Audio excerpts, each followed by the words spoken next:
अच्छा देखिए, बिस्मिल्लाहिर्रहमानिर्रहीम। अच्छा, हम जो आज चीज़ डिस्कस करेंगे ना, वो हमारे पास आती है बेसिकली एसएलडी क्या होती है, सिस्टेमिक ल्यूपस एरिथेमेटस क्या होता है, हमारे पास जो है ना वो शिजोजन सिंड्रोम या शुगरान सिंड्रोम हम पढ़ते हैं, वो क्या होता है। ठीक है।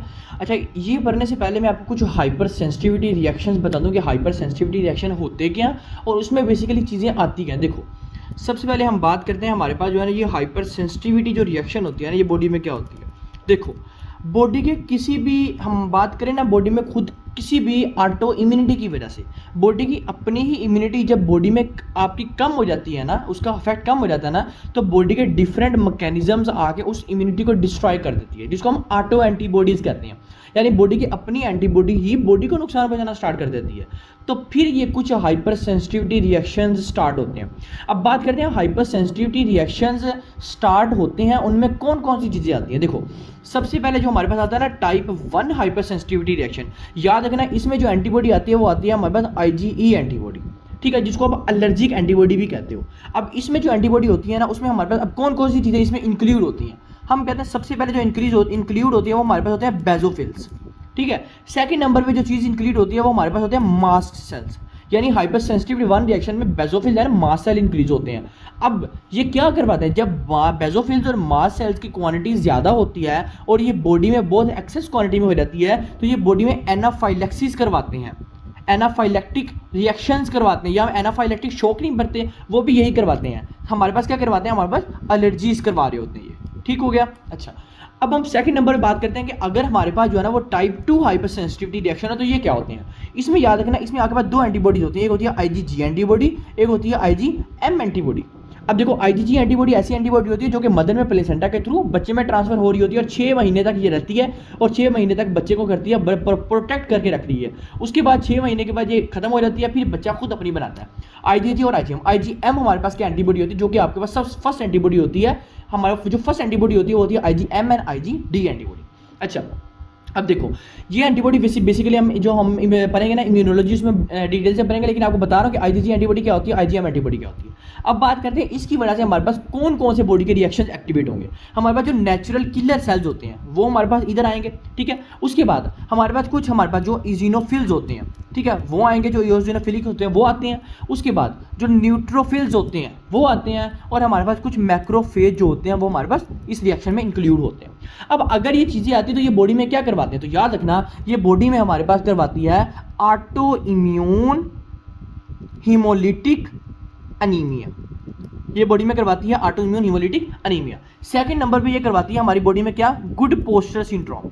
अब ये गुड पोस्चर सिंड्रोम हमने जो है ना वो डिटेल में पढ़ा हुआ, किसमें हमने पढ़ा था, इसमें रेनल सिस्टम के अंदर। ठीक है, जिसमें हमने पढ़ा था कि हमारे पास हाइपर सेंसिटिविटी रिएक्शन होता है, टाइप 2 रिएक्शन होता है। ठीक है, जिसकी वजह से हमारे पास जो है वो हमारे पास क्या सिम्टम नजर आ रहे होते हैं, डिफरेंट क्रिसेंट शेप नजर आ रही होती है हमारे पास। ठीक है, लेकिन खैर इसकी डिटेल एक अलग है रेनल सिस्टम में।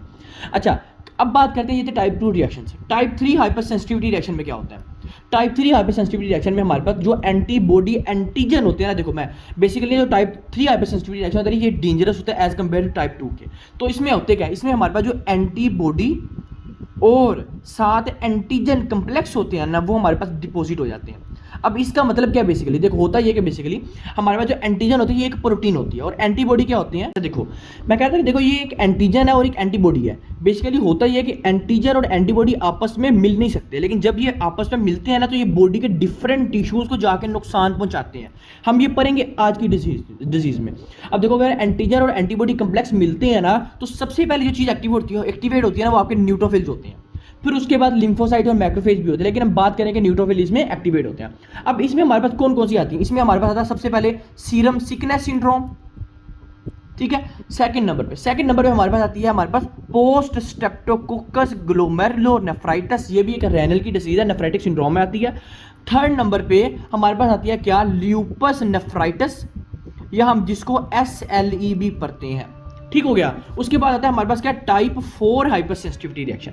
टाइप 4 हाइपर सेंसिटिविटी रिएक्शन में याद रखना, देखो टाइप 4 हाइपर सेंसिटिविटी रिएक्शन में याद रखना कि इसमें आपका कोई भी एंटीबॉडी या कोई भी एंटीजन नहीं आता, नन। लेकिन इसमें कौन से आते हैं, इसमें आपके T सेल्स एक्टिवेट होते हैं, और इसमें आपके जो है ना वो मैक्रोफेज एक्टिवेट होते हैं, याद रखना। ठीक है। उसके बाद जो पहली चीज आती है वो हमारे पास आती है क्या, कंटेक्टेड डर्माटाइटिस। सेकंड नंबर पे हमारे पास क्या आती है, इसमें हम बात याद रखनी है, ट्यूबरसिलिन स्किन टेस्ट, ये हम जो है ना वो इसमें आपका आता है। या आपने हाइपर सेंसिटिविटी रिएक्शन को जरा अच्छे से देखना है। हम आगे चलते हैं हमारे पास टॉपिक एसएलई की तरफ। अच्छा देखो, हमने ये हाइपर सेंसिटिविटी रिएक्शंस पर अब हम इसी की बेस पे आगे हम डिफरेंशिएट करेंगे डिजीज को। सबसे पहले जो हमारे पास आती है वो हमारे पास आती है सिस्टेमिक ल्यूपस एरिथमेटस। अब ये डिजीज होती है, देखो सबसे पहले तो हम बात करते हैं हम इसकी पैथोफिजियो की, फिर हम जो है ना वो डायग्नोस्टिक क्राइटेरियाज और हम लैब रिपोर्ट्स को देखेंगे। सबसे पहले हम कहते हैं कि हमारे पास पैथोफिजियो एसएलई होता क्या बेसिकली। तो मैं इस चीज़ों को ना दो चीज़ों में डिवाइड करता हूँ। एक मैं कहता हूँ कि first one is lupus and second one is lipin. देखो लिपन और ल्यूपस में अब डिफरेंस क्या है। देखो जो ल्यूपस होता है ना ये बेसिकली आपके प्लेटलेट्स को रिकॉग्नाइज करवा रहा होता है, ठीक है। और जो आपका लिपन होता है ना ये आपके बाकी सेल्स जैसे डब्ल्यूबीसीज हो गए, आरबीसीज हो गए, उसके बाद हम बात करें इसिनोफिल्स हो गए, न्यूट्रोफिल हो गए, लिम्फोसाइट को हमारे पास डिफरेंशिएट करवा रहा होता है। अब देखो इसके अंदर आपके पास लिपन का भी मसला नजर आएगा, आपको ल्यूपस का भी मसला नजर आएगा। इसका मतलब है ये एक मल्टीपल काइंड ऑफ डिजीज है। तो अब ये कैसे इफेक्ट करेगी, देखो सबसे पहले हमारे पास आते हैं एंटीजन बॉडी में, ठीक है, और हमारे पास होते हैं एंटीबॉडीज। मैंने कहा था एंटीजन और एंटीबॉडी कम्प्लेक्स कभी मिलता नहीं है, क्योंकि एंटीजन एक प्रोटीन है और एंटीबॉडी ऐसा एक मटीरियल है जो कि अगेंस्ट किसी भी बैक्टीरिया के या किसी भी इन्फेक्शन के हमें बचा रहा होता है। और अगर ये एंटीजन और एंटीबॉडी आपस में मिल जाते हैं तो ये सबसे पहले मैंने क्या कहा था, सबसे पहले हमारे पास न्यूट्रोफिल को एक्टिवेट करेंगे। और ये कौन सा रिएक्शन होता है, देखो कौन सा रिएक्शन होता है, हमने ये कहा कि हमारे पास हाइपर सेंसिटिविटी टाइप 3 रिएक्शन हो रहा है। तो इसका मतलब हाइपर सेंसिटिविटी टाइप 3 रिएक्शन में आपका एसएलई आ रहा है, एंटीजन और एंटीबॉडी मिले, आपका न्यूट्रोफिल एक्टिव हुआ। अब जब न्यूट्रोफिल एक्टिव हुआ एक्यूट इन्फ्लेमेशन में, उसके बाद क्रोनिक इन्फ्लेमेशन में लिम्फोसाइट एक्टिव होंगे, फिर मैक्रोफेज आएंगे, और जब मैक्रोफेज आएंगे तो फिर फैगोसाइटोज करेंगे और डिफरेंट टिश्यूज को डैमेज करवाएंगे। एंटीजन और एंटीबॉडी क्या करते हैं, ये आपके बॉडी के डिफरेंट टिश्यूज जो होते हैं उनको जाके डैमेज करवाते हैं। यानी अगर मैं बात करूं हार्ट की, तो हार्ट में जाके ये पैनकार्डाइटिस करवा देंगे। पैनकार्डाइटिस का मतलब क्या, हार्ट की तीनों लेयर्स की इन्फ्लेमेशन करवा देंगे, ठीक है। उसके बाद लिबमेन सैक एंडोकार्डाइटिस करवा देंगे। अब वो क्या है, वो बेसिकली हमारे पास एंडोकार्डाइटिस यानी हमारे पास जो अंदर वाली लेयर है उसकी इन्फ्लेमेशन होती है, साथ क्या होता है जो माइट्रल वेल्व है उसकी हमारे पास अफेक्ट आता है। मेनली ट्राइकस्पिड भी होता है, माइटल वेल्व भी होता है। यानी एंडोकार्डाइटिस की वजह से हमने ये कार्डियो में पढ़ी बात कि मायोकार्ड है हमारे पास माइटल वेल्व भी इन्वॉल्वमेंट होती है ड्यू टू एंडोकार्डाइटिस। तो हम ये कहते हैं ये हमारे पास है लिबमैन सैक एंडोकार्डाइटिस, ठीक हो गया। तो ये हमारे पास इसमें आता है। ये थी हमारे पास इसकी पैथोफिजियो। हमने कहा एंटीजन और एंटीबॉडी मिले, न्यूट्रोफिल को एक्टिवेट किया, मैक्रोफेज आए, डिफरेंट टिश्यू जब अफेक्ट हुए तो हमारे पास different tissue of body affect होने लग गए, हमारे पास डिफरेंट सेल्स अफेक्ट होने लगे। और ये कौन सा रिएक्शन हुआ, टाइप 3 हाइपर सेंसिटिविटी रिएक्शन, ठीक है। अच्छा ये हमने इसकी बात की। अब हम पढ़ते हैं कि हमारे पास इस बंदे में हमारे पास सिम्टम्स क्या नजर आएंगे। अच्छा एक और बात बता दो, देखो जब आपके पास ये एंटीजन और एंटीबॉडी मिलते हैं ना तो हमारे पास बॉडी में कुछ कंप्लीमेंट प्रोटीन्स होती हैं, उनकी डेफिशिएंसी हो जाती है। ये कंप्लीमेंट प्रोटीन हमें बचा रही होती है डिफरेंट इन्फेक्शन के खिलाफ कि हमारी बॉडी में टिश्यूज डैमेज ना हो। यानी फॉर एग्जाम्पल मैं कहता हूँ मेरे हार्ट है तो हार्ट का टिश्यू डैमेज होने से वो कंप्लीमेंट बचा रही होती है। और अगर ये कंप्लीमेंट प्रोटीन एक्टिव हो जाती है तो हमें सीवियर हेमाटोलॉजिकल फंक्शंस भी डिस्टर्ब होते हैं। अब वो कौन कौन सी है, देखो हमारे पास आती है बेसिकली C1Q, हमारे पास आती है C4, हमारे पास आती है C2 और C3 एंड C5 भी इन्वॉल्वमेंट होती है। लेकिन ये लेस कॉमनली इन्वॉल्वमेंट होती है क्योंकि ये हम पढ़ते हैं प्रोक्सिमल नॉक्चुरल डिसहीमोग्लोबिनूरिया में।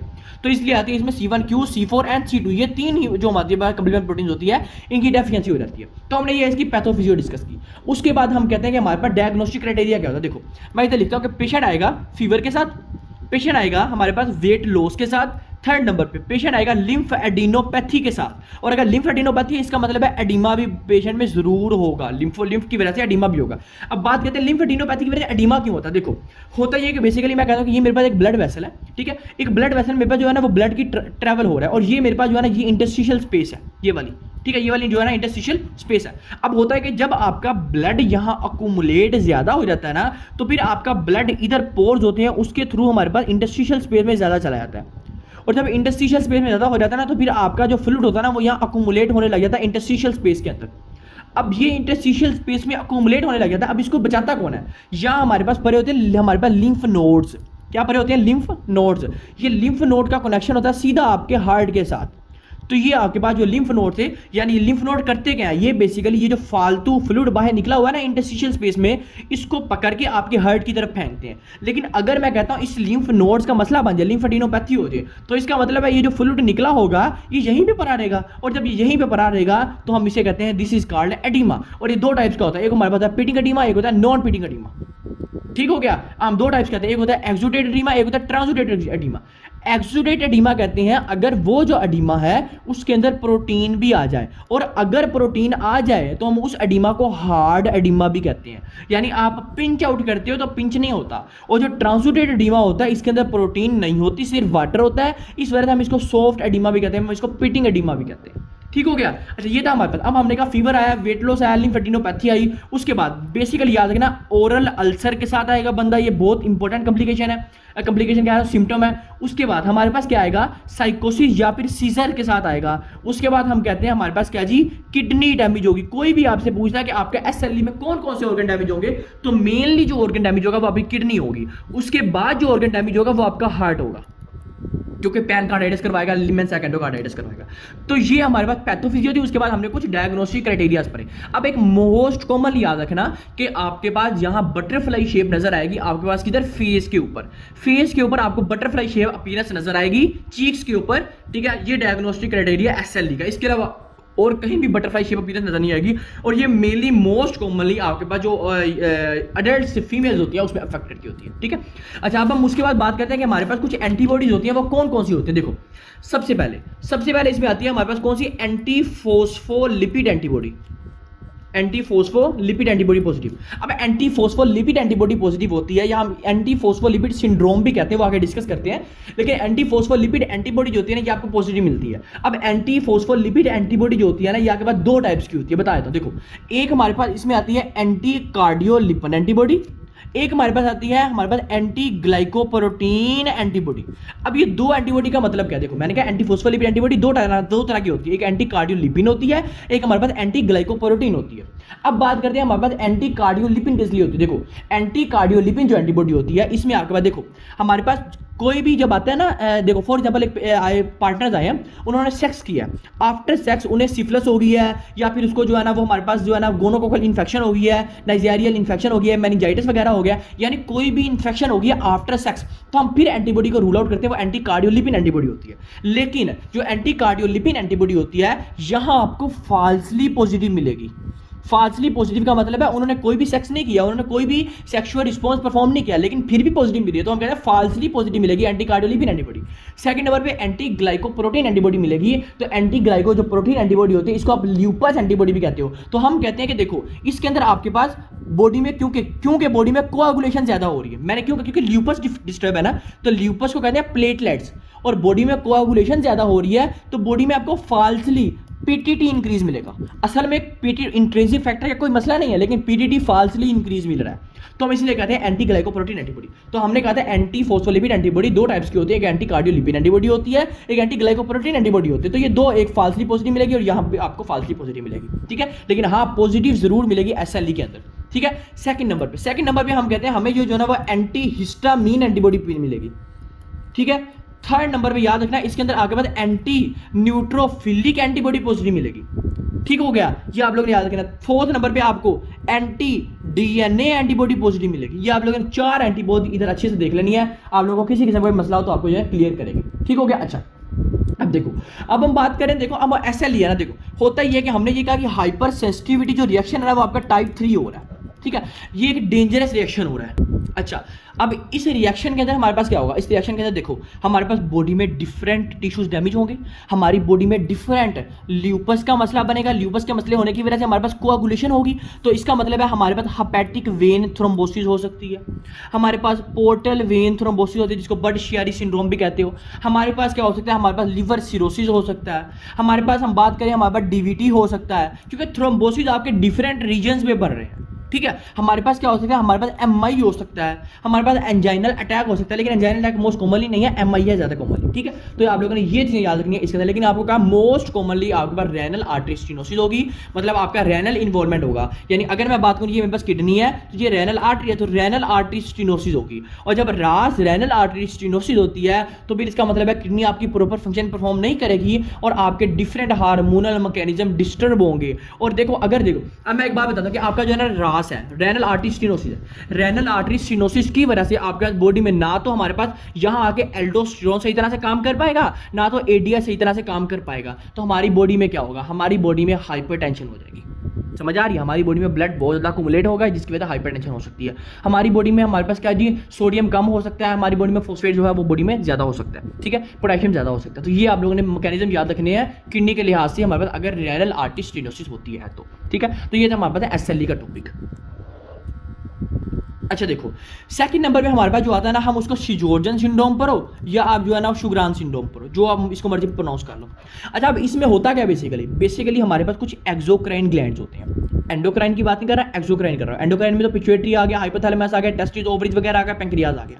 लेकिन जो एक्सोक्राइन होते हैं इसमें आपको लैक्रिमेशन आ गई, यानी लैक्रिमल ग्लैंड्स आ गया, सलाइवरी ग्लैंड्स आ गया। तो इसके अंदर मैं बात करता हूं कि हमारे पास होता क्या, इसके अंदर आपके पास जो एक्सोक्राइन ग्लैंड्स है ना, उनका डिसफंक्शन हो जाता है। जब आपका एक्सोक्राइन ग्लैंड डिसफंक्शन हो जाता है ना, अब इसकी वजह से आपकी ना तो लैक्रिमेशन हो पाती है ना तो सैलिवेशन हो पाती है। लैक्रिमेशन का मतलब है आपके पास क्या है, हमारे पास जो टीयर्स है उसकी फॉर्मेशन कम होती है। सैलिवेशन का मतलब है आपका जो सलाइवा है ये भी कम होता है। इसका मतलब है हमें जीरोस्टोमिया मिलेगा या केराटोकंजक्टिवाइटिस सिक्का मिलेगा। अब ये दोनों चीजें हैं क्या, बेसिकली मैं यहां लिखता हूं कि हमारे पास सबसे पहले क्या है, जीरोस्टोमिया मिलेगा, और सेकंड नंबर पे हमने कहा केराटोकंजक्टिवाइटिस सिका मिलेगा। जीरोस्टोमिया का मतलब है आपके पास जो सलाइवा है उसकी प्रोडक्शन कम हो रही है। केराटोकंजक्टिवाइटिस सिका का मतलब है आपके पास जो टीयर की प्रोडक्शन कम हो रही है। तो ये आपको दो मेजर सिम्टम इधर जो है ना वो दिखाई देगी। और आपका जो शिगरान सिंड्रोम है ये आपका रेमाटाइड आर्थराइटिस के साथ एसोसिएट करवाता है। हमने कहा था मॉर्निंग में पेन होगी, चलने के साथ पेन खत्म हो जाएगी। इसका मतलब है आपको यह रेमाटाइड फैक्टर भी पॉजिटिव मिलेगा, ठीक है। अब कुछ एंटीबॉडीज होती हैं, वो कौन कौन सी होती हैं, एक हम कहते हैं एंटी रो एंटीबॉडी, जिसको कहते हैं एंटी SSA एंटीबॉडी, एक होती है एंटी ला एंटीबॉडी जिसको आप एंटी SSB एंटीबॉडी कहते हो। ये आपको जो है ना वो इधर पॉजिटिव मिलेगी, लेकिन मोस्ट कॉमनली न्यू नेटल में ये मिलती होती है। ये एक एक्सोक्राइन ग्लैंड होता है, न्यू नेटल होता है, जिसमें ये मसला बनना होता है, ठीक हो गया। हम इसे कहते हैं एंटी राइबोन्यूक्लियर प्रोटीन एंटीबॉडी भी कहते हैं, या एंटी SSA एंटीबॉडी या एंटी रो एंटीबॉडी भी कहते हैं। इसको आप एंटी SSB भी कहते हो, इसको आप एंटी ला एंटीबॉडी भी पॉजिटिव कहते हो। अच्छा ठीक है, ये बात क्लियर होगी। अच्छा, अब उसके बाद जो मैं कहना चाह रहा हूं, देखो इसको आप कैसे देखते हो, इसको आप देखते हो बायोप्सी के थ्रू। इसको आप देखते हो किसके, बायोप्सी के थ्रू। आप लिप की बायोप्सी करते हो, आप जब लिप की बायोप्सी देखते हो आप देखते हो कि सलाइवरी ग्लैंड का क्या मसला है। अगर तो सलाइवरी ग्लैंड मसला है तो फिर हमें पता लग रहेगा कि हमें हमारा सिरोजन सिंड्रोम है। साथ में ये एंटीबॉडीज भी बता रही है कि हमारे पास जो है ना वो शिगरान सिंड्रोम है। मोस्ट कॉमनली अफेक्ट करते हैं आपके या तो बच्चों के अंदर, चिल्ड्रंस के अंदर, या तो ये 50 to 60 ईयर्स जो ओल्ड होते हैं ना उनमें ये अफेक्ट करता होता है, ठीक है। और एक और बात याद रखना, इसकी जो कॉम्प्लिकेशन है वो ये है कि आपके पास जो मार्जिनल जोन लिम्फोमा, ये आप हमने पढ़ा था बी सेल लिम्फोमा, ठीक है, हमारे पास ये आपका कैरेक्टराइज करवा रहा होता है इसके अंदर शुगरान सिंड्रोम के अंदर, ठीक हो गया। ये हमारे पास इसके अंदर आता है। अच्छा, अब हम एक क्वेश्चन सोल्व करते हैं जिसमें ना आपको पता लग जाएगा कि हमारे पास एंटी फोस्फोलिपिड सिंड्रोम होता क्या बेसिकली, ठीक है। देखो सबसे पहले मैं कहता हूँ कि हमारे पास जो है ना वो एक पेशेंट आई है, ठीक है, उसको जो है ना वो हमारे पास एज है उसकी 45 ईयर्स ओल्ड एज है उसकी, जो है वो एज है 45 ईयर्स ओल्ड है, ठीक है। सेकंड नंबर पे उसको जो है ना वो थ्रोम्बोसिस है, उसको थ्रोम्बोसिस है, ठीक है। आपको फाल्सली पीटीटी इंक्रीज मिल रहा है, ठीक है, फाल्सली आपको एंटी कार्डियोलिपिन एंटीबॉडी पॉजिटिव मिल रही है। थर्ड नंबर पे हम कहते हैं आपके पास इधर देखो ये दो चीजें होगी, हमने कहा यहाँ आपको क्या मिल रहा है, एंटी कार्डियोलिपिन एंटीबॉडी पॉजिटिव मिल रही है फाल्सली। फोर्थ नंबर पे एंटी ग्लाइकोप्रोटीन एंटीबॉडी आपको पॉजिटिव मिल रही है, यानी थ्रोम्बोसिस और ये। फिफ्थ नंबर पे स्पॉन्टेनियस एबॉर्शन है। इसको डिटेल से वैसे गायनी में पढ़ेंगे, ओब्स में पढ़ेंगे, लेकिन यहाँ बता रहा हूँ कि स्पॉन्टेनियस अबॉर्शन है, बार बार जो है यहाँ अबॉर्शन हो रही है, स्पॉन्टेनियस अबॉर्शन का केस है। तो ये आप जो डायग्नोस करते हो ये हम कहते हैं ये हमारे पास आता है कि एंटी फोस्फोलिपिड सिंड्रोम के अंदर, ठीक है। तो ये हमारे पास इस क्राइटेरिया के अंदर आएगा, ठीक हो गया। अच्छा ये हो गया। अब उसके बाद जो चीज़ हम डिस्कस करते हैं वो हमारे पास आती है अगेन डिसीजेज। सबसे पहले हम डिस्कस करते हैं वो हमारे पास आती है पोलीमायल्जिया रूमेटिका।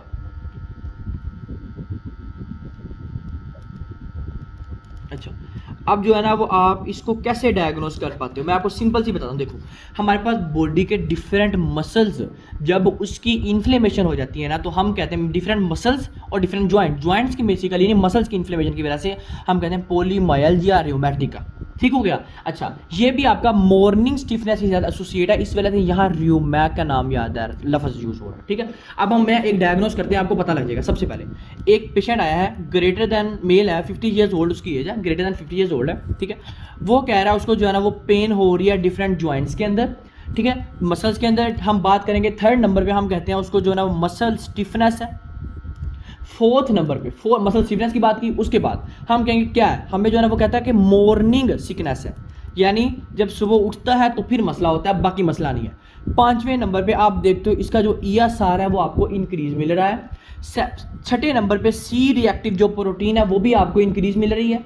ठीक है, लेकिन आपका 7वें नंबर पे केराटिन काइनेज नॉर्मल है। चलो ये तो बात आ गई, हमने कहा इन्फ्लेमेशन हुई है, ठीक है। केराटिन काइनेज नॉर्मल क्यों है? बेसिकली जो केराटिन काइनेज होता है ना, ये हमारे पास होता है बेसिकली जब हम मसल्स की डिस्कस करते हैं तो मसल में ये एक ऐसा एक्शन पोटेंशियल को जनरेट करवाने वाला चीज़ होती है जिसे हम कहते हैं केराटिन काइनेज। ठीक हो गया। तो हम कहते हैं एक बायोमार्कर होता है जो शो ये करवा रहा था कि बॉडी में एक्शन पोटेंशियल का मसला है कि नहीं। तो बॉडी में इसका कोई मसला नहीं, इस वजह से केराटिन काइनेज जो है वो नॉर्मल है, एक्शन पोटेंशियल का कोई मसला नहीं है। मसला क्या है? आपकी मसल की स्टिफनेस है, ईएसआर इंक्रीज है, बॉडी में इन्फ्लेमेशन हो रही है, तो इस वजह से हम कह रहे हैं पॉलीमाइल्जिया र्यूमेटिका।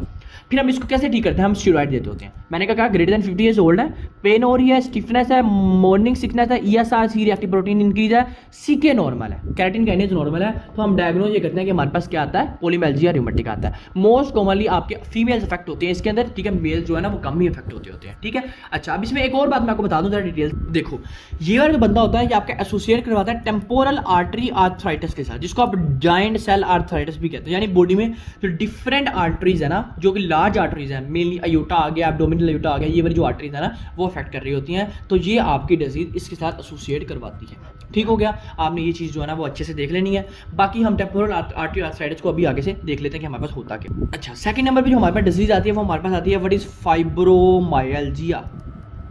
अब ये फाइब्रोमाइल्जिया क्या होता है? अच्छा, फाइब्रोमाइल्जिया बेसिकली हमारे पास डिजीज है, इसमें भी आपके पास जो फाइब्रस मसल्स है ना वो इन्वॉल्वमेंट होती है, ठीक है, जिसमें जॉइंट का मसला बनता है। इसको भी हम एज इट इज डायग्नोज करते हैं, जैसे हमने पहले किया था। हम कहते हैं कि एक जो है ना वो 40 ईयर्स ओल्ड मेल है, ठीक है, वो आता है, प्रेजेंटेशन लेके आता है, कहता है डॉक्टर साहब बात ये है कि मसल की पेन है, मसल की पेन के साथ वो कहता है कि मसल स्टिफनेस भी है, मसल की स्टिफनेस से कहता है कि पैरास्थीजियाज भी आपको नजर आ रहे हैं। पैरास्थीजियाज क्या होता है? आपके पास मैंने बताया था आपके सेंसरी लॉस होने की वजह से जब आप पिंच आउट करते हो तो आपको जैसे कहते हैं सेंसरी लॉस हो रही होती है फिंगर्स में, तो हम कहते हैं पैरास्थीजियाज होता है, ठीक है।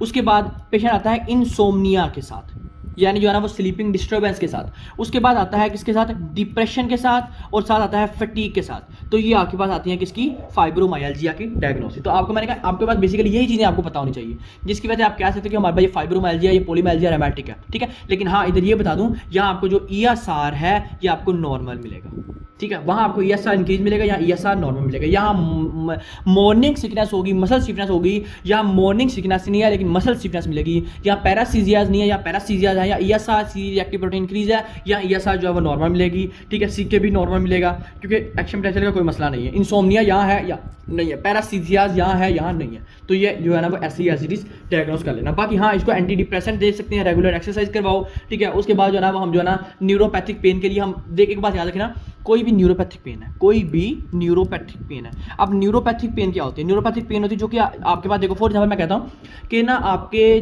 जॉ में पेन होने की वजह से वो जो पेन है वो आपके हेड में जा रही है, ये एक न्यूरोपैथिक पेन है। फॉर एग्जाम्पल ईयर में पेन होने की वजह से ये आपके हेड में जा रही है, तो ये एक न्यूरोपैथिक पेन है, ठीक है। तो हम इसके लिए हमेशा एंटी डिप्रेसेंट्स यूज़ करते होते हैं, ठीक है, जिसमें आपको लीटान्यू आते हैं, सीटानोप्रोटोल आती है, सीटाप्रोस्टोल आती है, ठीक है। उसके बाद सीटान्यू नाम की मेडिसिन है वो आती है हमारे पास इसके लिए, ठीक है। ये हमारे पास फाइब्रोमाइल्जिया के अंदर आता है, ठीक हो गया।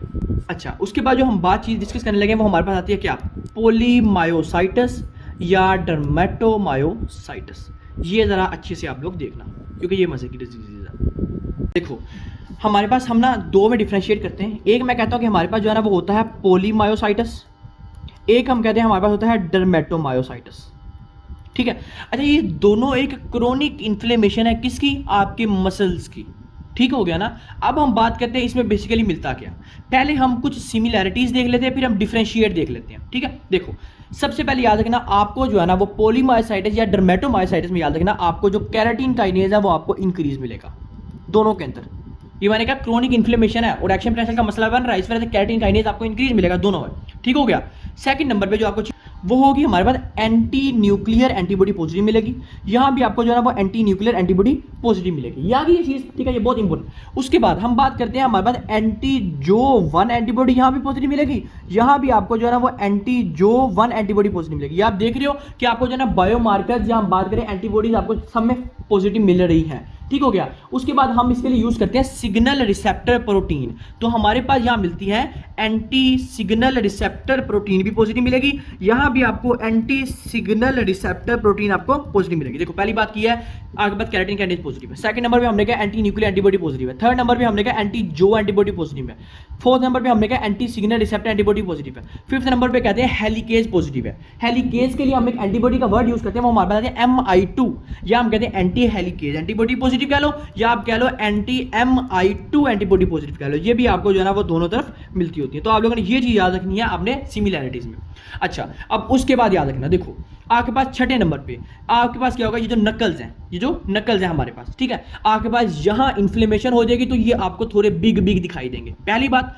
सेकंड नंबर पे जो फेस है, फेस पे ऊपर आपके पास बहुत प्रॉपर इस तरह के निशान नजर आएंगे, जैसे हेलियोट्रोप रैश, ये मैं आपको जो है ना पिक्चर शेयर करूंगा, ठीक है, वो मेरे पास बहुत अच्छी पिक्चर है, वो आपको शेयर करूंगा। एक हेलियोट्रोप रैश, एक ग्लूटन रैश, ये हमारे पास जो है ना वो दोनों में पॉलीमायोसाइटिस में और डर्मेटोमायोसाइटिस में मिलते हैं।